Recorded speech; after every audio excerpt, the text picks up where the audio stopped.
Hello Turbos. I recently purchased a Garmin Varia radar unit which I thought I would make a short video about, as it may be of something that will be of interest and benefit to you when riding on the bike. So this is the unit itself,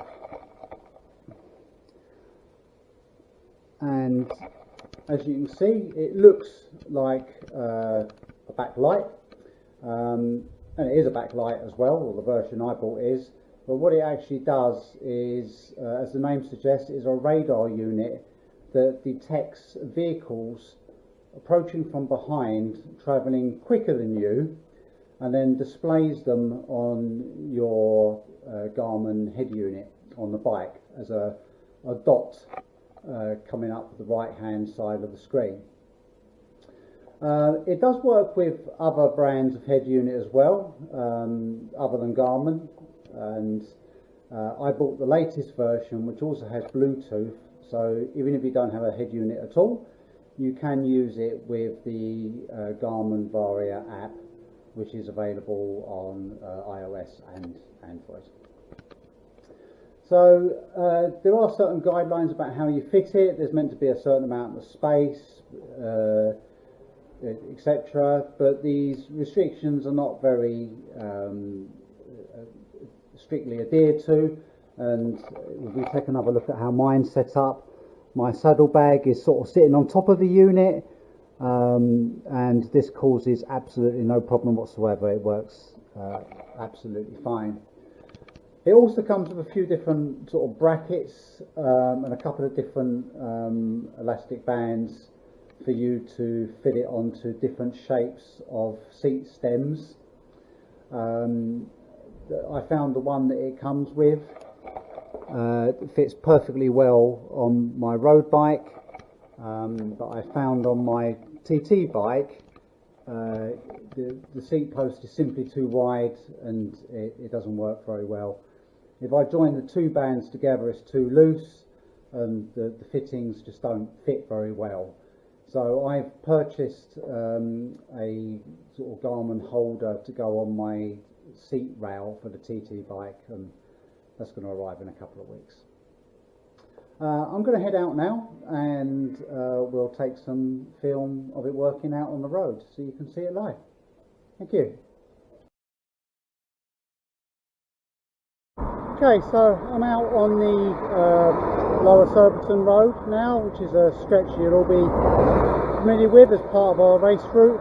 I'm just out close to Shepperton Lake, and as you can see, there's a fairly steady stream of cars coming by, and I've got the app on the phone open, and of course it's running on my Garmin head unit as well. So as we take a look now at both of those, you can see the car approaching, and there it goes, and again. So the app is very simple. It does what it says on the tin, and I don't know whether you can pick up the beep that the Garmin head unit is making when a car comes on the radar, but this is really useful. And the other useful thing you can see is that you get on the Garmin head unit you get a dot for each car. Of course on the phone app you get a little car symbol for each car. So if there's multiple cars, you know there's more than one, and you know exactly how many are behind you, which is really useful. So I'm going to put the phone away now, and I'm going to cycle down this road and hopefully get a film of it working as I cycle.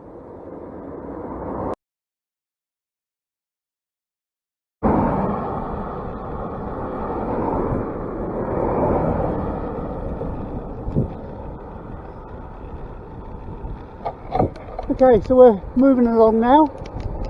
I don't know if you just heard that beep.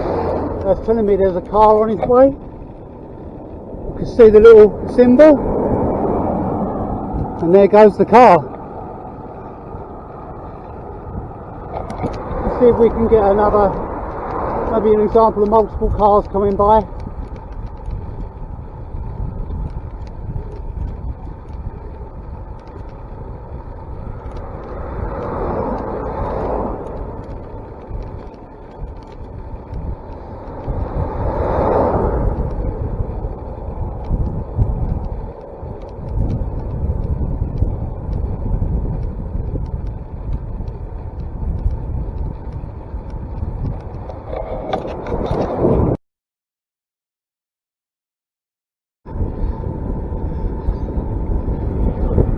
Right, here comes one.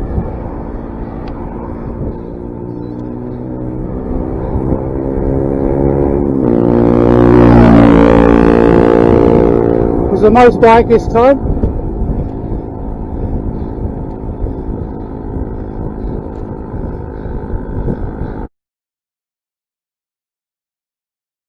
Okay, so safely back home now.